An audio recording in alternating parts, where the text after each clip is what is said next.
Hormuz കടലിടുക്ക് അടഞ്ഞുകിടക്കുന്നത് യൂറോപ്പിലെ വ്യോമയാന മേഖലയെ സാരമായി ബാധിക്കുന്നു. 20,000 സർവീസുകൾ വെട്ടിക്കുറച്ച് ലുഫ്താൻസ വിമാന കമ്പനി.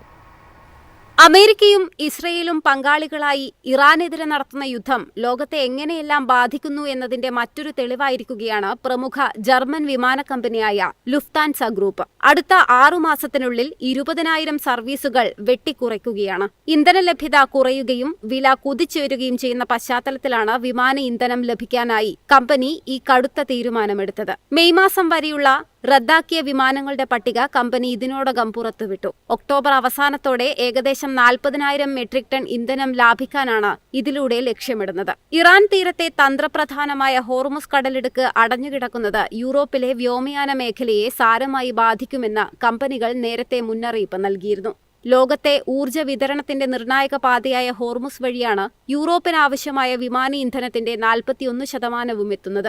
ഫെബ്രുവരി അവസാന വാരം യുദ്ധം ആരംഭിച്ചതു മുതൽ ആഗോള വിപണിയിൽ വിമാന ഇന്ധന വിലയിൽ 70%-ലധികം വർധനവാണുണ്ടായത്. യൂറോപ്പിൽ 6 ആഴ്ചത്തേക്ക് ആവശ്യമായ ഇന്ധനശേഖരം മാത്രമേ അവശേഷിക്കുന്നുള്ളൂ എന്ന് അന്താരാഷ്ട്ര ഊർജ്ജ ഏജൻസി മേധാവി ഫാത്തി ബിറോൾ കഴിഞ്ഞയാഴ്ച വ്യക്തമാക്കിയിരുന്നു. ഊർജ്ജ പ്രതിസന്ധി ചർച്ച ചെയ്യുന്നതിനായി യൂറോപ്യൻ ഗതാഗത മന്ത്രിമാർ ചൊവ്വാഴ്ച യോഗം ചേർന്നിരുന്നു. ലാഭകരമല്ലാത്ത ഹ്രസ്വദൂര സർവീസുകളാണ് ലുഫ്താൻസ പ്രധാനമായും വെട്ടിക്കുറയ്ക്കുന്നത്. ഫ്രാങ്ക്ഫർട്ട്, മ്യൂണിക് എന്നിവിടങ്ങളിൽ നിന്നുള്ള സർവീസുകളെയാണ് ഇത് ബാധിക്കുക. അതേസമയം സൂറിച്ച്, വിയന്ന, ബ്രസൽസ് എന്നിവിടങ്ങളിൽ നിന്നുള്ള സർവീസുകൾ വർദ്ധിപ്പിക്കാനും കമ്പനി ആലോചിക്കുന്നുണ്ട്. ചെലവ് ചുരുക്കുന്നതിന്റെ ഭാഗമായി ലുഫ്താൻസ സിറ്റി ലൈനിന്റെ 27 പഴക്കമേറിയ വിമാനങ്ങൾ സ്ഥിരമായി നിർത്തലാക്കാനും തീരുമാനിച്ചിട്ടുണ്ട്. ലുഫ്താൻസയ്ക്ക് പുറമെ മറ്റ് യൂറോപ്യൻ വിമാന കമ്പനികളും പ്രതിസന്ധിയിലാണ്. ഇന്ധന വിപണിയിലെ അനിശ്ചിതത്വം വരും മാസങ്ങളിൽ വ്യോമയാന മേഖലയെ കൂടുതൽ തളർത്തുമെന്നാണ് സാമ്പത്തിക വിദഗ്ധരുടെ വിലയിരുത്തൽ.